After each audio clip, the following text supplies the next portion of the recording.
Translation and purport by Srila Prabhupada. Translation. Thereafter, Brahma accepted another body in which sex life was not forbidden, and thus he engaged himself in the matter of further creation. In his former body, which was transcendental, affection for sex life was forbidden, and Brahma therefore had to accept another body to allow himself to be connected with sex. He thus engaged himself in the matter of creation. His former body transformed into fog as previously described.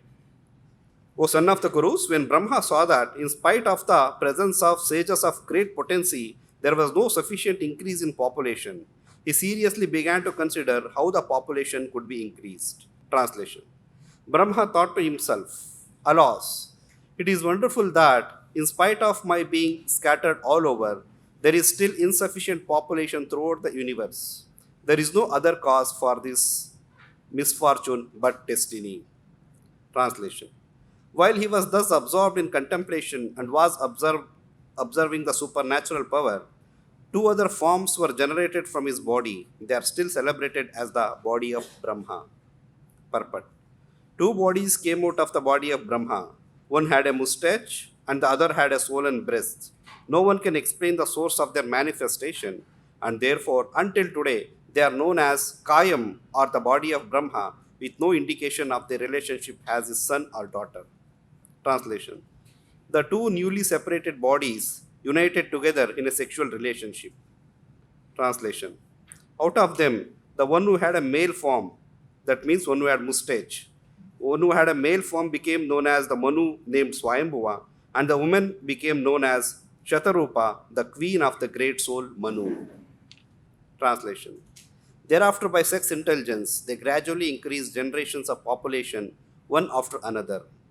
Translation. O son of Bharata, in due course of time, he, Manu, begot in Satarupa 5 children, 2 sons, Priyavrata and Uttanupada, and 3 daughters, Akuti, Devahuti, and Prasuti. Translation. The father, Manu, handed over his first daughter, Akuti, to the sage Ruchi, the middle daughter, Devahuti, to the sage Kardama, and the youngest, Prasuti, to Daksha. From them, all the world filled with population. Purport. The history of the creation of population of the universe is given herewith. Brahma is the original living creature in the universe, from whom were generated the Manu, Swayambhuva, and his wife Shatarupa. From Manu, 2 sons and 3 daughters were born, and from them all, the population in different planets has sprung up until now. Therefore, Brahma is known as the grandfather of everyone, and the personality of Godhead, being the father of Brahma, is known as the great grandfather of all living beings.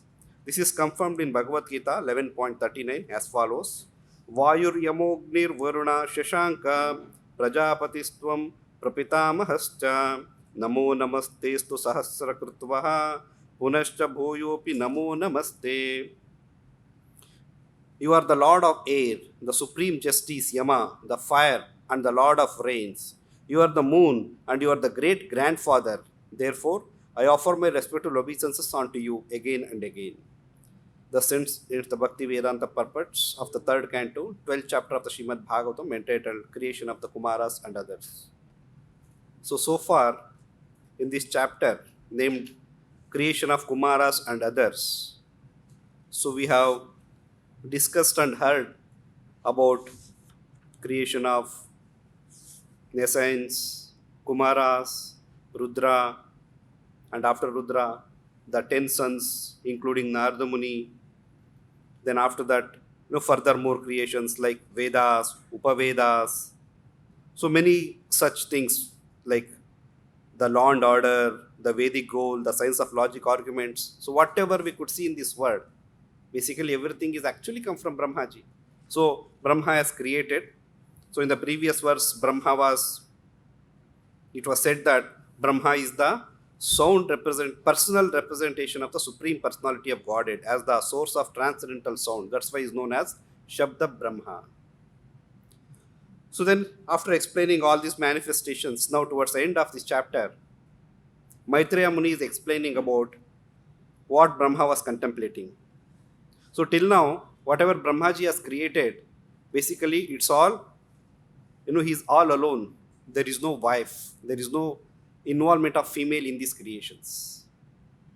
So even though when Saraswati was created, he became sexually attracted to her, even mentally, not physically. He just thought, a thought came into his mind. But his sons were, his own sons, the 10 sons headed by Pulatsya, Pulaha and all these great sages. They started offering prayers to Brahmaji that what are you doing actually?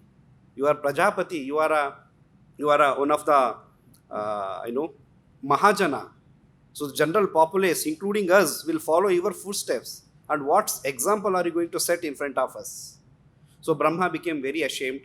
Then Brahma gave up his body. So that we discussed what is the meaning of Brahma giving up his body. So it's not actually giving up, means it's not like we, say suppose out of disgust or out of disappointment going and committing suicide or ending this body. So it was just because Brahmaji is having subtle body. So he just gave up the mentality of that lusty desires. Then, so in this verse it is mentioned that Brahma then accepted a new body. And again, as we discussed in the previous verses, as per the 3rd canto 20th chapter, in one of the purport proper mentions, so Brahmaji actually, like, not only once, in different occasions, Brahma has given up his body. It's about, more than one occasion. So Brahma giving a body is not actually ordinary. So now in this verse it is mentioned that Tatha Param Upadaya. Tatha means thereafter. So what's after Brahma? Thereafter Brahma accepted another body in which sex life was not forbidden, and thus he engaged himself in the matter of further creation. So because in the previous body, the position which he was holding, so there it's sexual intercourse, the connection was strictly forbidden. That is the reason why his own son started opposing to his act. Even though he was not physically acting, just the thought in his mind itself was so, it looked very abominable for his sons. So they started opposing to his father's mental thought. So then Brahma, here in this verse, it's mentioned that he accepted another body in which sex life is not forbidden. So we'll come to the subject matter. So in the purport proper mentions, in the former body, which was transcendental, affection for sex life was forbidden, and Brahma therefore had to accept another body to allow himself to be connected with sex. He thus engaged himself in the matter of creation. Then what happened to his body? His former body transformed into fog as previously described. So in the previous verses, when Brahma, out of his disgust, when he gave up his body, so the body turned into fog. So that was mentioned in the 28th verse of the same chapter, where it was mentioned,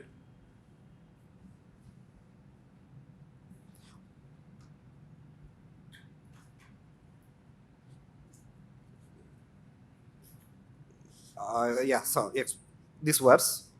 So where it was mentioned, Niharam yad vidustamaha. So translation goes like this: the father of all Prajapatis, Brahma, thus seeing all his Prajapati sons speaking in that way, became very much ashamed at once, gave up the body he had accepted. Later, that body appeared in all directions as the dangerous fog in darkness. So the Brahma, the body, that means the subtle body, in which he had that polluted thought of having a sexual relationship with his own daughter Saraswati, walk. So he gave up that body, and that turned out to be a dangerous fog in darkness. So that's an indication of tamas actually. So then further, Brahma has accepted another body.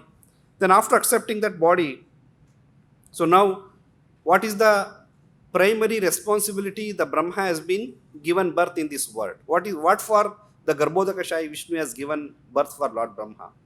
To fill the worlds with the progeny. So he's the first Prajapati in that way. That's why he's known as grandfather. So because further when we discuss, we'll come to that topic. So he's the grandfather. So his responsibility is to fill the world with the living entities. For what? For their reformation. And going back to Godhead. Without this material world and without that experience, the living entities will not have a chance to go back to the Godhead or to surrender to the Supreme Lord. So now we started thinking that in spite of so many presence of great sages of great potency, So even though Kumara said, no, we don't want to get into the Grihastha life, we want to be brahmacharis throughout our life. Then after that he created Shiva, he created Havok. Then further Brahma created 10 sons, all with an intention that, the whole world should be filled with progenies for the living entity. But Brahma here is feeling that in spite of these sages of great potency, there was no sufficient increase in the population. Because living entities have to come to this world, then only they can go undergo reformation. So Brahmaji is thinking now how to increase the population.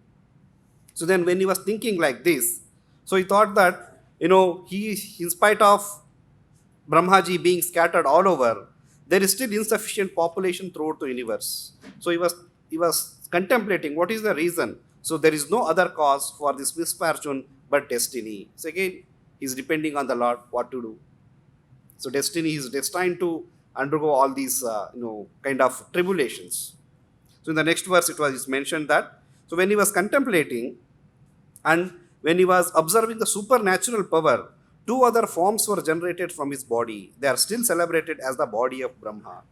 Like all these previous creations, they are known as sons of Brahma, or Mother Saraswati as the daughter of Brahma.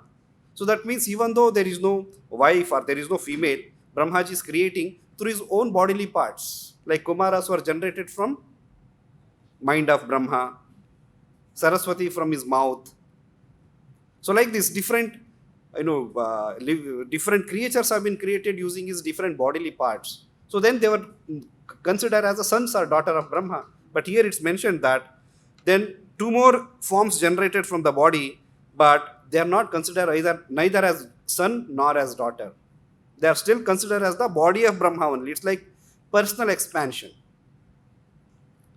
Now we say Swamsha and Vibhinnamsha expansions of the Lord. Swamsha means Lord's personal expansions. They are non-different from the Lord. Vibhinnamshas are also the expansion of the Lord's body only, but they are separated. Prabhupada in one place gives an example of nail. Just like we have a nail. So, when it grows, we cut the nail. So when we are cutting the nail, we don't feel any pain as such. But suppose by mistake, if we go a little inside, cross that boundary, we will have pain. So through this example, we can understand what is Swamsha and Vibhinnamsha. So nail is the part of this body, and it's also not part of this body when it is cut.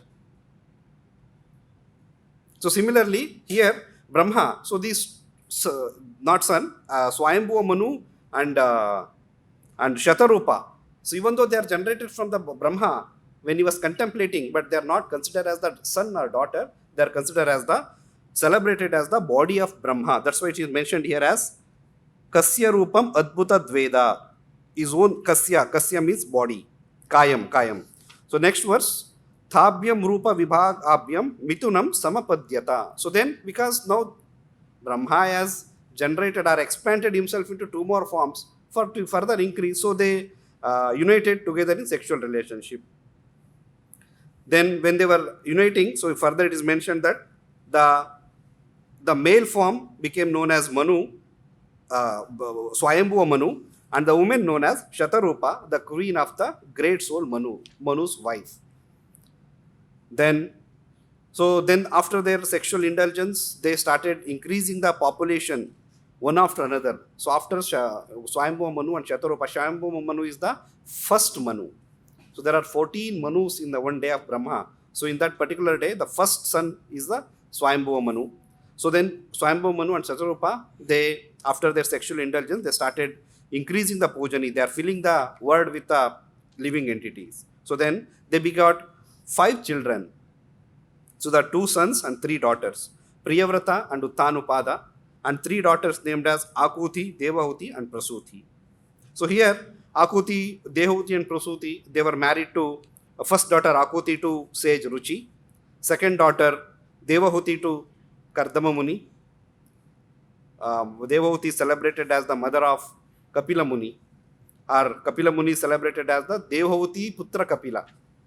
So she was the second daughter of Swayambhuva Manu, and third daughter is Prasuti. She was married to Daksha. Then Daksha and Prasuti gave birth to so many daughters, and 30 daughters were married to moon god, So like this, they started filling the world with the progenies. So then from all of them, the world filled with population.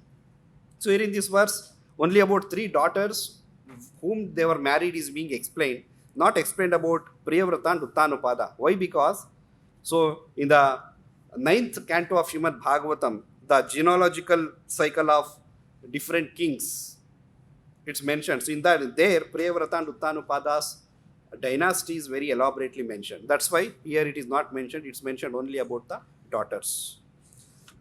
So this is the end of this chapter with the creation of Swayambhuva Manu and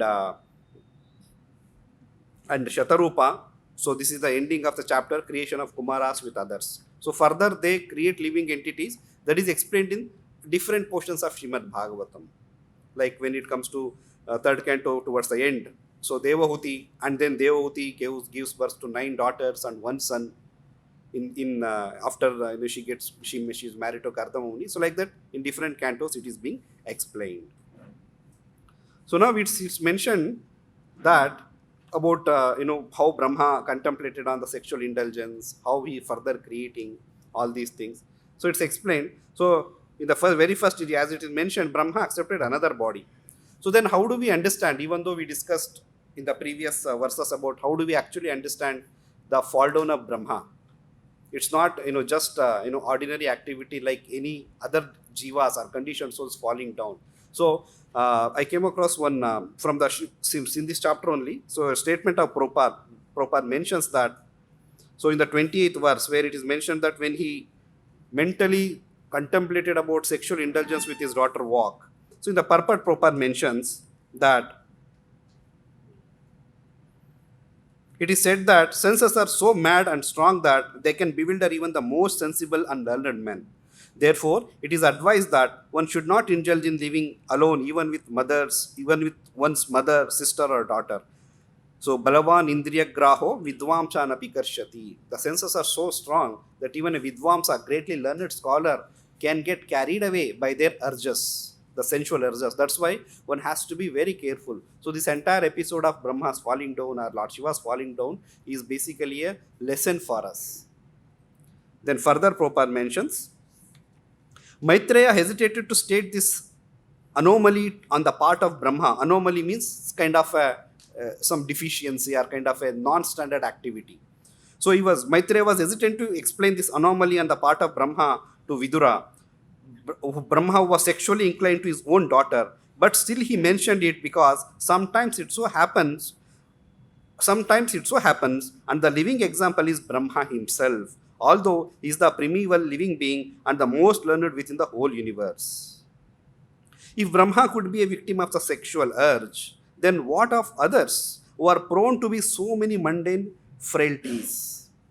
Brahmaji, when he was born, he was the primeval living entity. No other living entities were there. Forget about contamination. There was no distractions for Brahmaji from his path. But now at this current age, at every step, so many distractions. Prabhupada in his lectures in 1970s, Prabhupada quotes about the billboards, which are openly promoting about some advertisements with, semi-naked bodies. So 1970s was that condition. Just imagine now in 2023, what is the condition? Now you cannot discriminate between whether it is a movie or some, forbidden movies. So there is no difference. To that extent, the culture has degraded. So that's why through these examples, Srimad Bhagavatam, our Vedic literatures are reminding us how we have to be careful in every step. So if Brahma could be a victim of sexual urge, then what of others who are prone to so many mundane frailties? This extraordinary immorality on the part of Brahma was heard to have occurred in some particular kalpa. So now Prabhupada is giving a very good clarification about Brahma's fall down and how devotees should take this Brahma's fall down. This extraordinary immorality, it's an immoral activity. To even think of having a sexual relationship with a daughter is immoral. So on the part of Brahma was heard to have occurred in some particular kalpa, but it could not have happened in the kalpa in which Brahma heard directly from the Lord the 4 essential verses of Srimad Bhagavatam. So Brahma in the very first verse of Srimad Bhagavatam says about Tene Brahma Hriday Adi Kavaya Muhiyanti Surya. So Bhagavatam was first narrated to Brahmaji. So from Krishna to the heart of Brahma directly. It was a wireless communication with which Brahma received this. And how Brahma received Srimad Bhagavatam? Chatushloki Bhagavatam in the second canto, 9th chapter, from 32 to 36 verses, it's mentioned. So, here Prabhupada is clarifying that whatever this pastime has happened, the fall down of Brahma has happened much before he hearing Srimad Bhagavatam. So, why?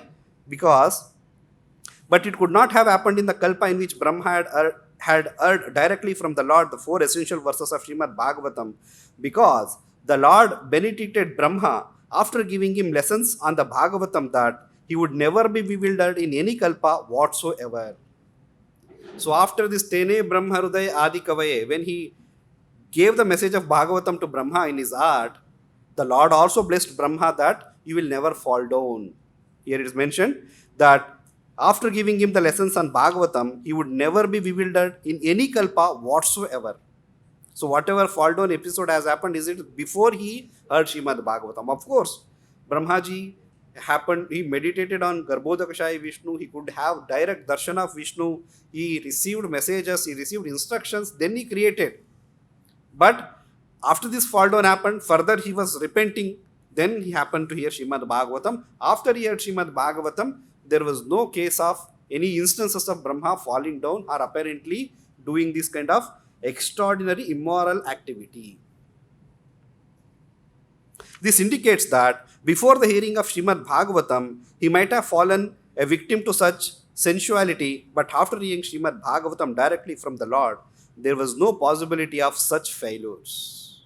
So, he received instructions from Garbhodakashaya Vishnu personally, but after hearing Srimad Bhagavatam from Lord Krishna, so there was no instances or chance of Brahma falling down from his position. So he always remained. That's why Brahma is considered as one of the Mahajana and also is considered as the pure devotee of the Lord. He's in the many purports, Prabhupada writes, Brahma's body is transcendental body.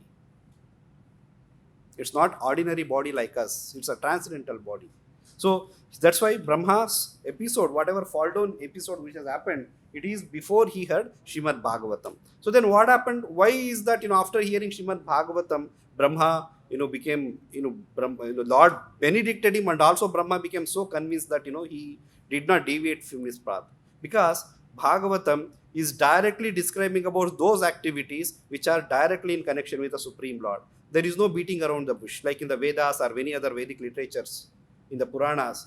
So the message, what they have to convey, it's indirectly conveyed, or to the according to the status or condition of the living entity, the particular message is being conveyed. Like in the previous class, a devotee asked in the Devi Purana, it's mentioned that some demigod as the supreme, Ganesha as the supreme, it's mentioned here. In one of the previous class, Prabhu also mentioned that, in the Shiva Purana it is mentioned, there was one particular time period when neither Brahma nor Vishnu were there. So at that point of time, Shiva was made in charge of the complete universal affairs. So in that particular period, he was glorified as you are the supreme, so you are the supreme Lord. Even in Samudra Mantana pastime. So when the very dangerous poison came out from the Samudra Manthan, from the churning of the milk ocean. So Halahal Visha. So then Lord Shiva goes and drinks that. So after Shiva drank and saved all the demigods and demons as well, so they start offering prayers to Lord Shiva. In the Srimad Bhagavatam it is mentioned, where they say, you are the super soul, you are the supreme Lord, you are the even originator of Brahma and even Vishnu. So this kind of prayers even demigods are offering to Shiva. So how do we understand all these things? Because Vedic literatures are, because according to the condition of the people, according to the status, his mental condition, Vedic literature gives some information to them. So, but whereas how do we understand? Whereas very small purports, 1 or 2 line purports in that particular pastime Prabhupada writes, actually these prayers are not referring to Shiva, it is referring to Lord Vishnu directly. Demigods, they are actually offering prayers to Lord Vishnu. So Vedic literatures are, they are giving indirect messages. about Supreme Lord only, but it's a gradual elevation. But Srimad Bhagavatam is not like that. Srimad Bhagavatam is directly starting with Om Namo Bhagavate Vasudevaya. So the absolute truth is what? Absolute truth is something which everything has emanated, something in which everything rests on that personality, and something which everything goes and get absorbed after the annihilation. So absolute truth is that person. So that he is the creator, he is the maintainer, and he is the destroyer. Even though he does it through the different agencies, different energies. So that's why Srimad Bhagavatam, after hearing Brahma, got very convinced that he should not be engaged in these kind of activities. So now, like we are hearing Brahma's, we heard that Srimad Bhagavatam is such a transcendental literature. It's Amala Purana, it is Satvata Samhita, it is Paramahamsa Samhita. So even the Paramahamsas also take pleasure in discussing about Srimad Bhagavatam. Not just neophytes. Even Paramahamsas also go through the study of Srimad Bhagavatam. Such a literature. So why these Brahmas falling down, or his sexual indulgence, or again further, Swayambhu Manu and Shatarupa's creation, they progenited. So why all these things have to be described? Why don't Srimad Bhagavatam directly discussed about Krishna's pastimes? Or some pastimes where it involves tapasya, where it involves austerity, penance, brahmacharya, and directly tell about all these things should be followed, and then one can go back to Godhead. So why Srimad Bhagavatam is describing all these things? Actually, Srimad Bhagavatam describes not we take Srimad Bhagavatam as the Amala Purana, as the transcendental subject matter. Bhagavatam also describes many other subject matters. Like in the introduction, previous classes we had discussed, Bhagavatam discusses about psychology, Bhagavatam discusses about medicine, Bhagavatam discusses about surgery, like so many such, even though less important, are subordinate, they are not transcendental, but subordinate subject matters. So those subject matters are also discussed, but the prime focus for us as devotees is the transcendental pastimes of the Lord. But to understand the transcendental pastimes of the Lord, all these things are explained, and because it is explained in Srimad Bhagavatam, we have to go through and carefully understand and analyze these subject matters. Like in the very second verse of Srimad Bhagavatam says that, Parama Nirma Saranam Satam. Srimad Bhagavatam is meant for whom? For those living entities, those who are liberated, those who are non-envious, those who have already accepted Krishna as the Supreme Personality of Godhead. Bhagavad Gita introduction, Prabhupada mentions how to read Bhagavad Gita. Before one starts reading Bhagavad Gita, one should accept Krishna as the Supreme Personality of Godhead, even theoretically. One may not have a conviction that Krishna is the Supreme Personality of Godhead. But before reading Bhagavad Gita, he has to accept theoretically at least. Just like, in the mathematics, there are so many places where some values are given as an assumption. Consider pi value as so and so. Consider theta value as so and so, and then solve this problem. Because somewhere some reference point has to be there. From there we can start and then elaborate and then come to some conclusion. So what is the reference point? So that's what Prabhupada Bhagavad Gita mentions. Reference point, accept Krishna as the Supreme Personality of Godhead. Then after that what happens? Then a person, an interested reader will be able to understand the real message of Bhagavad Gita.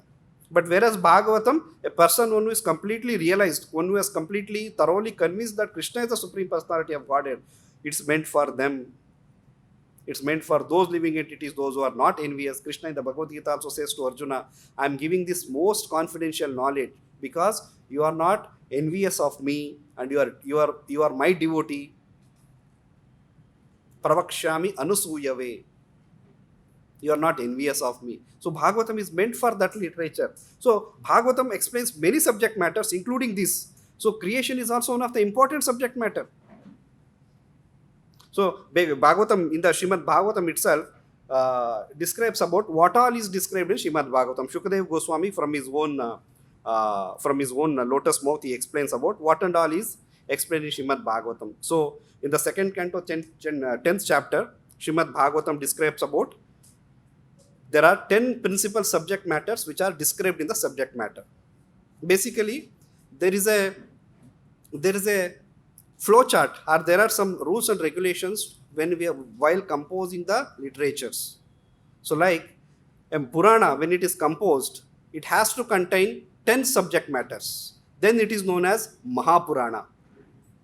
So if not, then it has to contain 5 subject matters. Then it is known as Upapurana. One cannot write. One who is very expert in grammar, one who is expert in all these rules and regulations only can compose. Like in the previous class we heard, there are 6 different types of darshanas.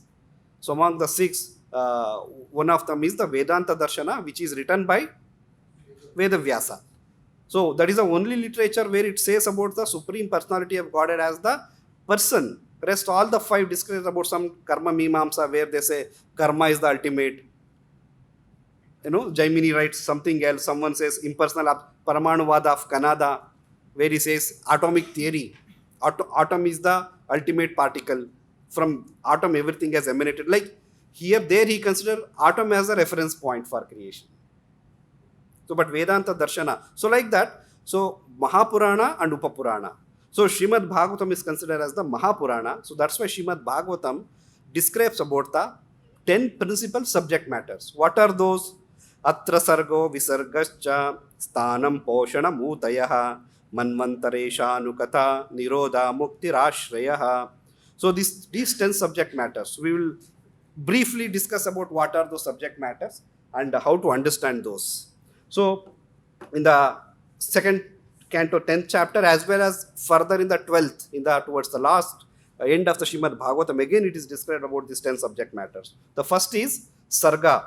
So Sarga is the creation by the Lord, like how we understood from the starting of the 3rd canto. So when the Mahavishnu glances over the material, glances over the Pradhana, then it became agitated. Then universes started coming out. That is the first creation, Sarga. So that is elaborately described in the 3rd canto, first portion of 3rd canto, and also some portion, very, very brief in 2nd canto.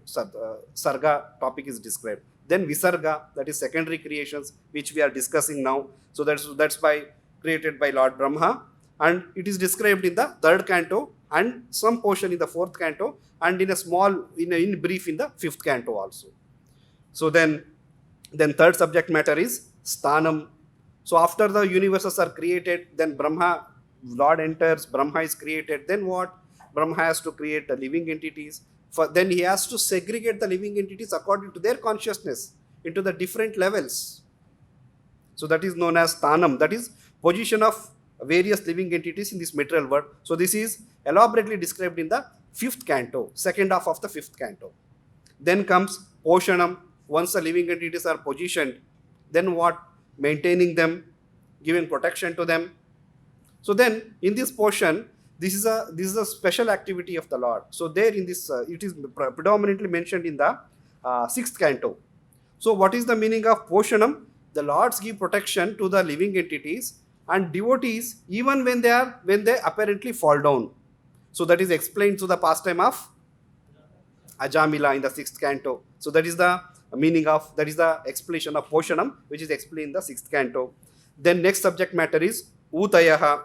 That means inclination to perform activities, whether auspicious or inauspicious. So auspicious activities, so it's explained in the 7th canto.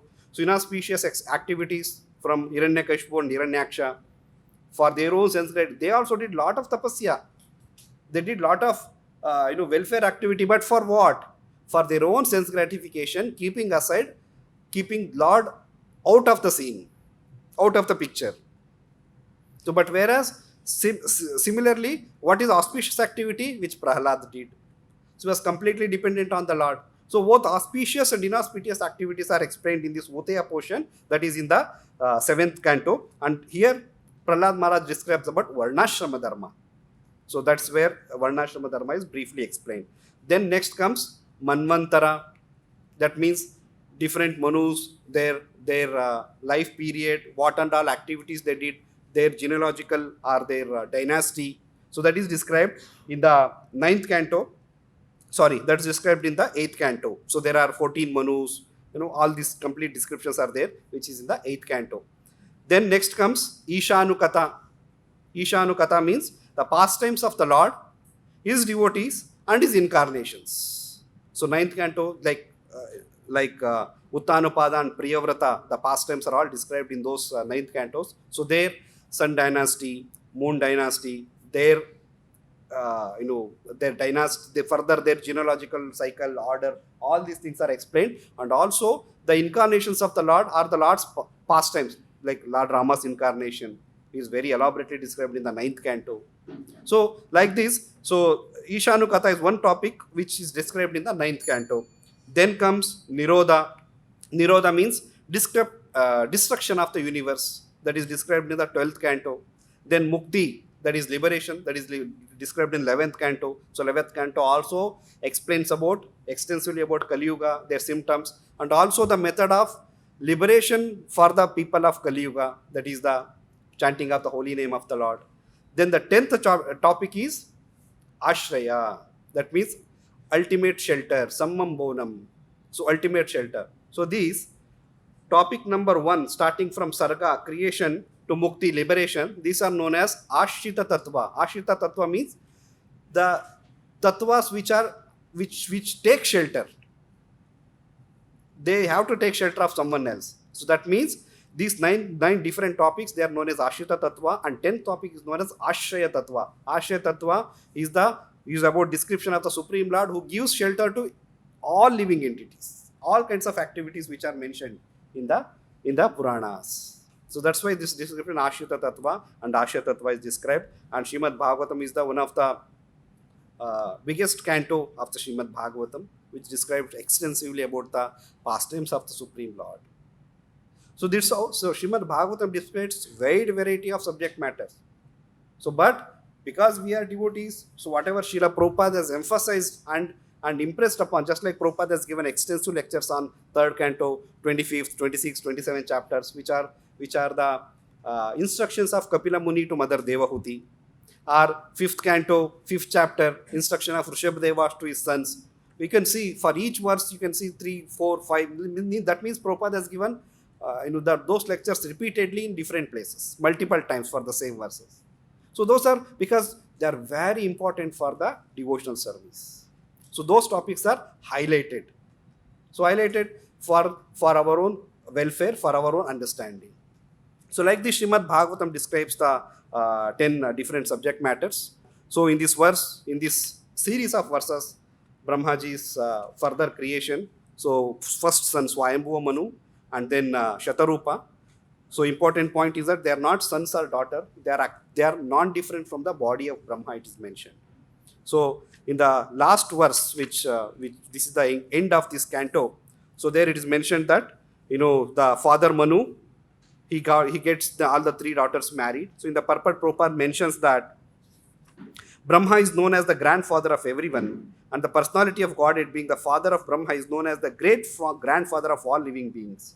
So Prabhupada, for this statement, Prabhupada gives a additional reference from Srimad Bhagavad Gita, 11th canto, 11th chapter, 39th verse. So this is 11th chapter is universal form, Vishwarupa Darshan of the Lord. So after having the Vishwarupa, Arjuna is offering prayers to Lord. So in those prayers, he is mentioning that you are the Lord of air, you are the supreme justice Yama, you are the fire, and you are the Lord of rains, you are the moon, you are the great grandfather. Therefore, I offer my respectful obeisance unto you again and again. So here Arjuna is also quoting Krishna as the great grandfather. So why this Prabhupada is quoting here? To show even for the non-devotees or common people also that how our connection is from the Supreme Lord only. Even a asura like Ravana accepted that his dynasty starts from Brahma. He accepted that.